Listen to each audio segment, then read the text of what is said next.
বিশ্বনবীর হৃদয়টা বড় ভাঙা, কলিজার টুকরা স্ত্রী খাদিজা নাই, যাকে সবচেয়ে ভালোবাসতেন, সবচেয়ে প্যার করতেন, যাকে মাহাব্বাত করতেন।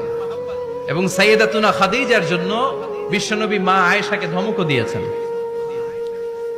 সাইয়েদাতুনা খাদিজার কথা যখন বিশ্বনবী বলে বেড়ায় মা আয়েশার কাছে, খাদিজার কথা বললে মা আয়েশা বলতেন, ও নবী, কোন জাহিলি যুগে এক বুড়ি মহিলার সাথে আপনার বিয়ে হয়েছিল, মরে গিয়েছে, কবরে শুয়ে আছে।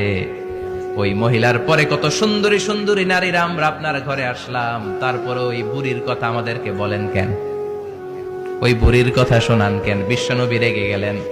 সাইয়েদাতুনা খাদিজাকে বুড়ি বলার কারণে বিশ্বনবী মা আয়েশার চোয়ালটা এইভাবে চেপে ধরেছে। কোনদিন স্ত্রীর গায়ে হাত তোলেননি, শুধু এই একবার খাদিজাকে বুড়ি বলার কারণে মা আয়েশার থুতনি চেপে ধরেছিলেন। আল্লাহু আকবার।